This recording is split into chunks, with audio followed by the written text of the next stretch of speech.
This is Providence Television International, the game changer.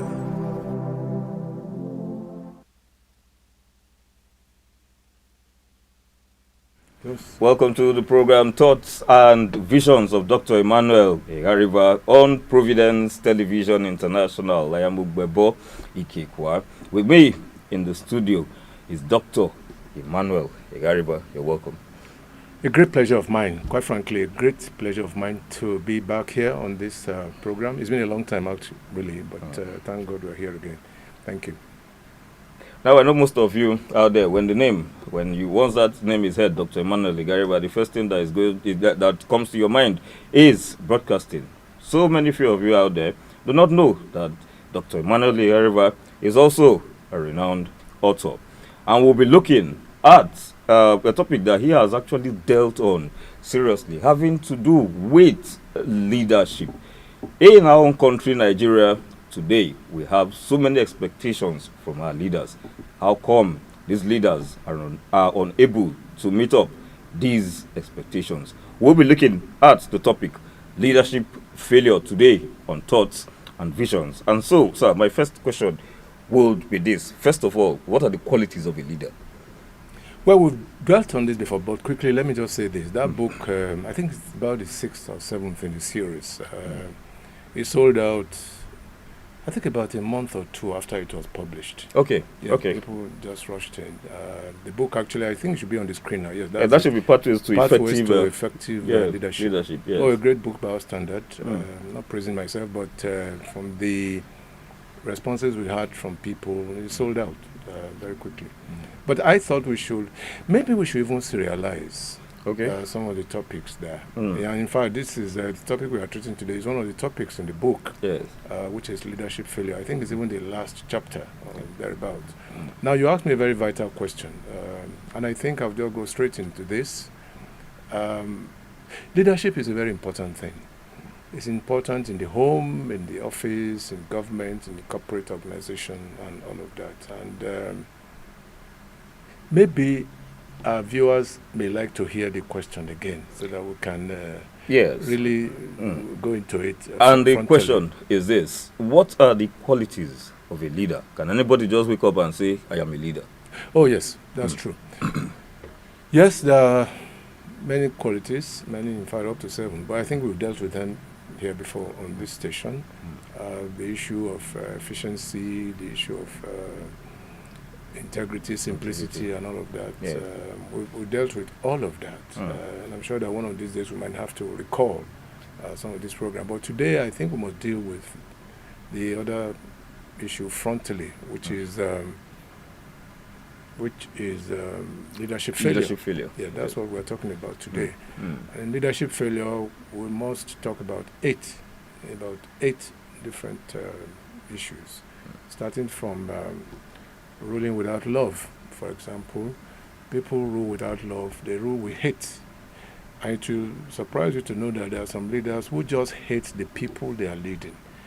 Maybe something happened in the past and they want to vent it on them for one reason or the other.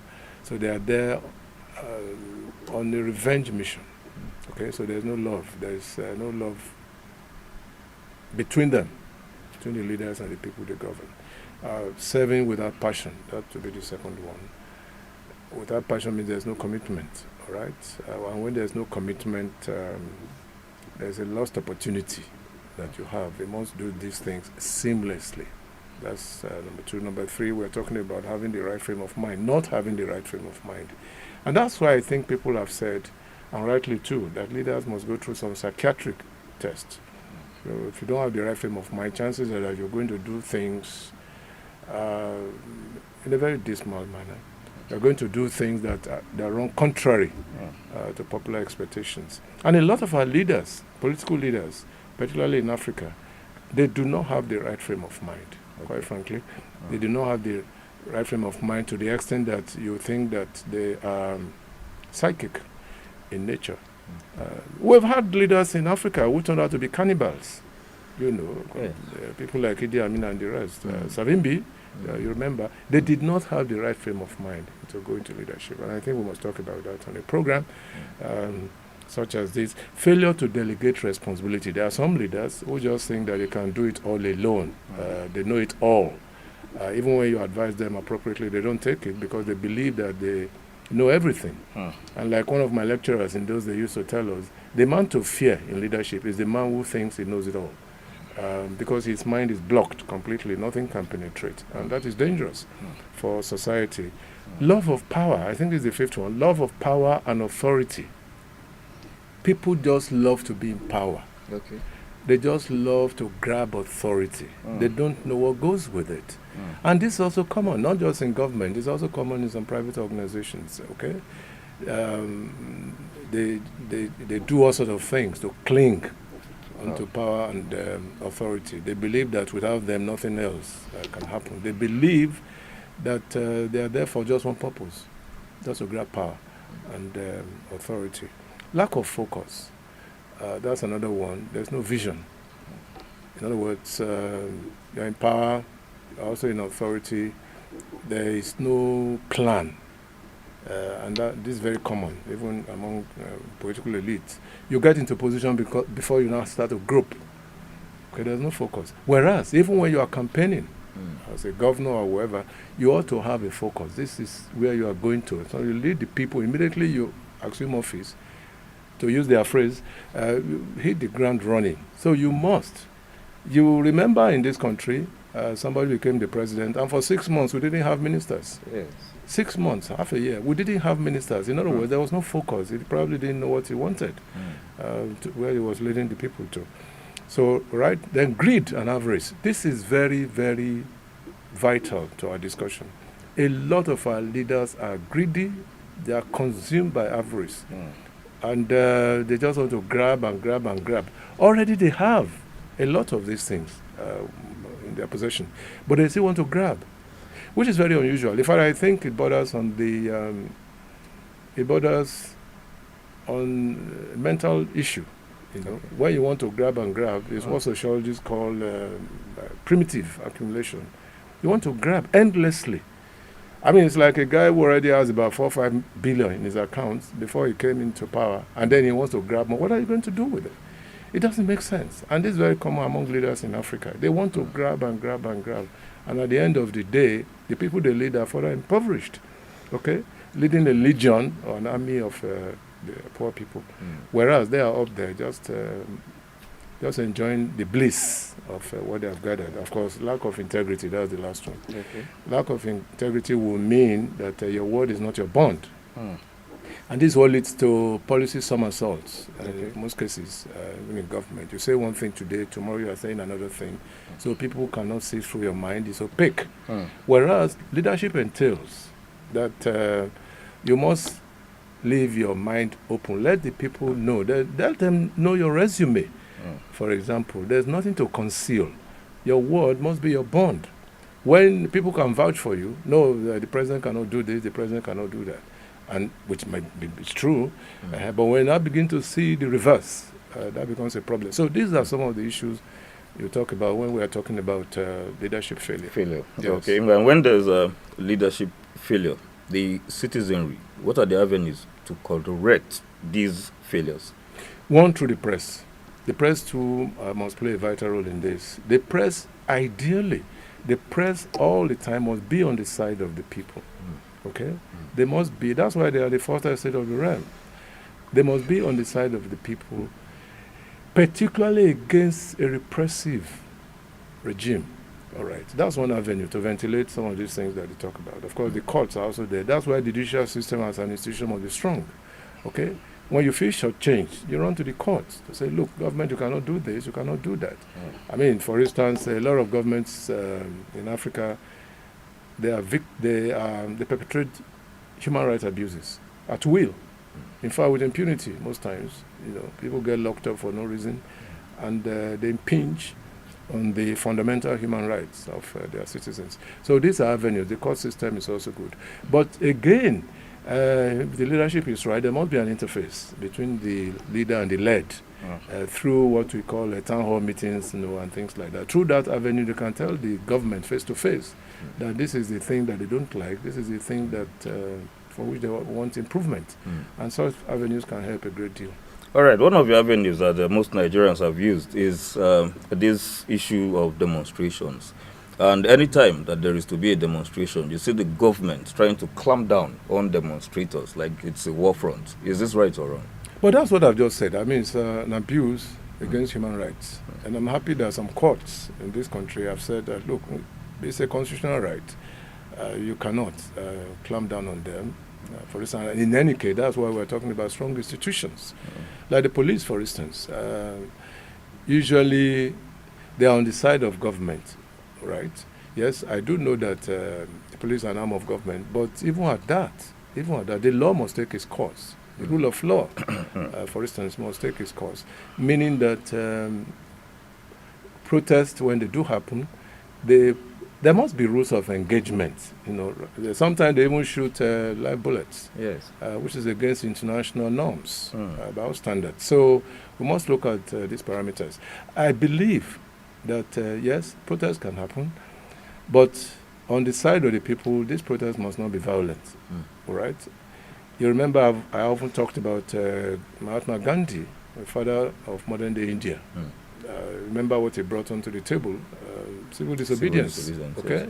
He was the founder of that paradigm, and it worked. It has continued to work in many European countries, in many countries of the West. You know, so we must employ that. Okay, and protests are a good avenue, obviously, to tell the government that they need to sit up and to sit up properly to do the right thing. Because at the end of the day, the government is there at the will of the people. Yes, they are there at the will of the people. They are there for the people. That's why democracy, for instance, is government for the people, by the people, and all of that. Yeah. So it is a normal practice all over the world. Yes. Okay. At a time in this country, we saw the removal of fuel subsidy. Immediately after that, some economic policies did not actually go well. And on top of that, the NCC and some telecoms, they decided to increase the tariffs. Would this be as a result of serving without passion? Yes. Two, they are allied, really. Serving without love and serving without passion, they are closely related. You must love the people. And in any case, I've often said it, of those that you asked me at the beginning of this program, some of those indices. And compassion is one of them for any leadership to make sense. Compassion is at the base. All the other attributes are woven into it. Compassion. That's why leaders, great leaders around the world, they are the people who showed compassion, who connected well to their people. All right. And they can never be forgotten by history. On the other side, people who did not show compassion, we all know them. Idi Amin, for instance, Savimbi, okay, Taylor in Liberia, all of that, Hitler, stuff. So we know them. Well, we also know the good ones. Yeah, Lincoln, for instance, in the United States. Yes, they are there. Mahatma Gandhi. These are people who love their countries, who love their citizens. Yes, in Nyerere. Yes, Obafemi Awolowo. They are there, and history can never forget them. On the other side, history too will not forget the other people because they are there on the wrong side of history. So they will always be remembered for the wrong reasons anyway. So, but my appeal is that leaders should try as much as possible to show compassion. Compassion also translates to mean that what the people want, you give them because you are in a position to do it. If the people want good roads, give them good roads. If they want water and genuinely you are in charge, and you know you can provide water for them. That's why government is in place. So it's compassion all the time. Okay. Yes. Okay. You talked about failure to delegate responsibilities. We have a trend in Nigeria where personal assistants have their own personal assistants. Can this be seen as delegating responsibility? No, that's irresponsible. No, absolutely irresponsible. And it's a failure because, you see, you're not delegating responsibility. I mean, you're just going to what we call political patronage. That's not delegation of responsibility. Okay. Delegation of responsibility would mean you are the governor, for instance. Let there be things for the deputy governor to be doing. That's delegation of responsibility. Because it's the second in command. Okay? Some deputy governors in this country are just lame dogs. Yes. Even though the constitution is not too clear on their functions and all that. But because they're on the same ballot, the governors must give them room to also exhibit their potentials and skills, mental skills. It has happened, and that is what has led to many infractions in this country between the governor and the deputy governor. That's exactly what I'm talking about. Between the president and the vice president. You see, when I was in government, I remember clearly, very, very clearly, long time ago, I mean since 1992, 1993, that's a long time, Governor Yegun used to, when he was going out and they had to go together with the deputy then, Reverend Obada, they would go in the same car. They will go in the same car. That is love. That is governance. How many governors now can go in the same cars with their deputy governors? No. Because there is a wedge. They talk about suspicion all the time. That's exactly what I mean. Not to have a whole host of personal assistants who end up doing nothing anyway. Yes. Or special advisor, they end up doing nothing. We all know this. We see it. Doing nothing. Most of them, they hang around all over town. Doing nothing. Yes, that's not delegation of responsibility. What I mean is that key positions must be respected, I mean, as far as that issue is concerned. All right. Okay? In one of on this same program, Thoughts and Visions, there was a time that you talked about government expenditure. The way that government spends, does it reflect the plans it has for the people? Well, if you spend recklessly, that is a failure. It's embedded in this. I mean, because if you are serving without passion, that's one of them. Okay. It's one of those issues. When you serve with passion, you won't spend recklessly. No, you won't. I mean, that would be, it would be a great contradiction.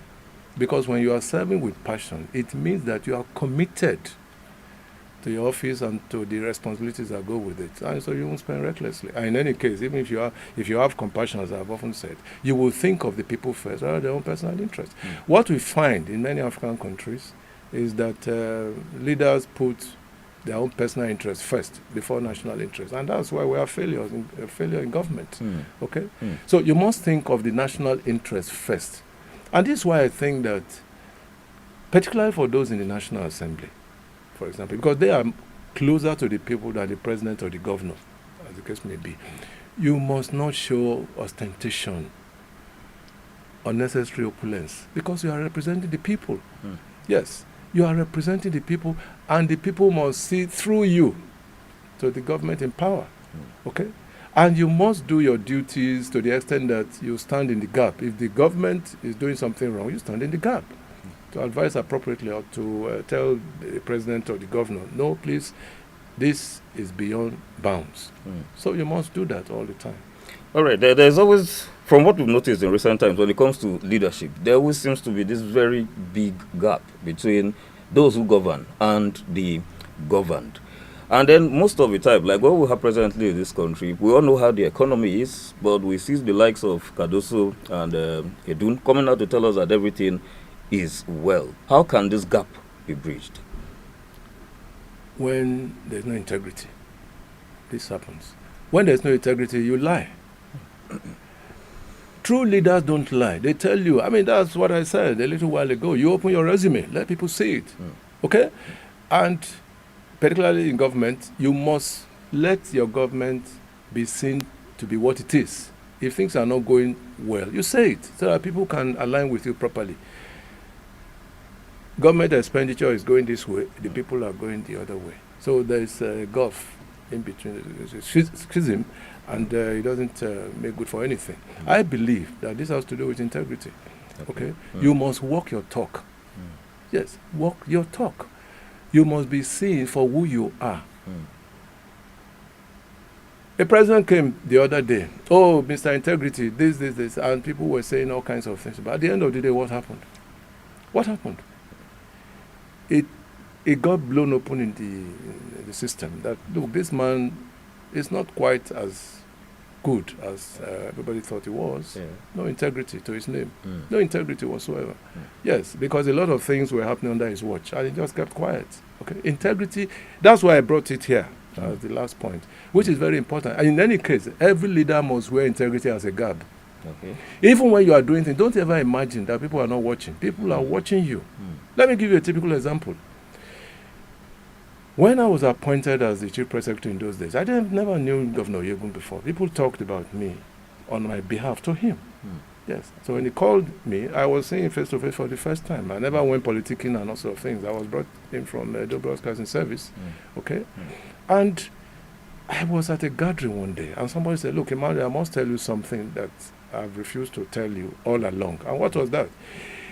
He said, "I was one of the people who told Governor Yegun about you."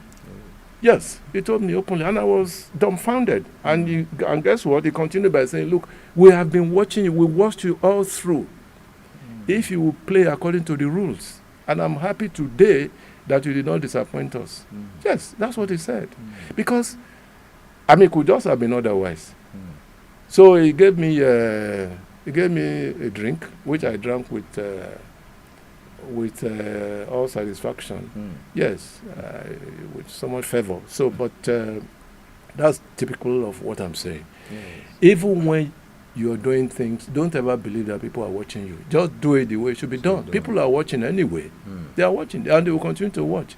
They will watch you without telling you until the chips are down, and they will tell you, "Look, this is what you did, this is what you did." Yes. Some time ago, you postulated that sometimes either the governor or the president should be able to come out to the streets, get the pulse of the people. How workable is this in this country? Very workable. It's very workable. In fact, it's value added. With our security, with a level of insecurity? Look, people are going about with security because they do not perform. Yes, if you have a governor who is performing, he becomes a friend of the people. Okay? The people, even when there's something going to be wrong, the people will defend him. That's the irony. No, nothing must touch our governor. Yes, the people will defend the governor who is a friend of the people. It is when you are not a friend of the people that you isolate yourself. You put yourself in a cocoon. There are some governors in this country who cannot show their face in the marketplace. They cannot. They might be stoned. Yes, because they have run against the tide. They run against the tide. When Jack Conde was the governor of Lagos State, he was loved by his people. I'm just giving that as a typical example. He was loved by the people. Jack Conde, may his memory continue to stay long. Yes, and I can count many like that. Bola Ige, for instance, in the Second Republic. These were iconic leaders. Okay? Folorunso Ali, for instance, here in Bender State, he was loved by the people. Okay? Nothing must touch him. But when you now go with Cyrene and also, I said it here the other day, you disturb public peace. You go with Cyrene, driving everybody away from the street. Why? Because you are not sure of yourself. Yes. If a governor goes to the filling station, and you can tell, even across the political divide, for a good governor, I'm not talking of political affiliation now, a good governor, party A supporters, party B supporters, will rally around him. Yes. That's what happens in a good climb. And I believe it's workable. It's also doable in this part of the country. All right, thank you. Thank you so much, sir, for coming to the studio. Viewers out there, thank you so much for watching. As I've always said, please remember to tell your friends about Providence Television International. And then when you log in, always like and comment. We look forward to receiving your comments. Once again. Well, I just want to I just want to quickly say that the book is we did the reprint some time ago. It's still there. If you want it, yes. Pathways to Effective Leadership. You can come to our corporate headquarters and ask for a copy, and you'll be pleased to have one. I know a lot of people. Actually, it's being used in some institutions now for people who do political science and all that stuff. So, but I'm happy that I've put this out in the public space. It's a long time really, but I'm hoping, just that I'm so busy now, I should have added another one. But however, we'll continue to serialize some of the things that I talked about in the book for the benefit of the viewers. There are so many things, about 8 or so chapters, but we'll pick them, step by step, so that people can get to know, particularly for people who are in leadership positions. One of them says leadership and the divine order. Which is also very vital. So we thank our viewers for being with us today. Thank you very much. Thank you so much. Please stay tuned.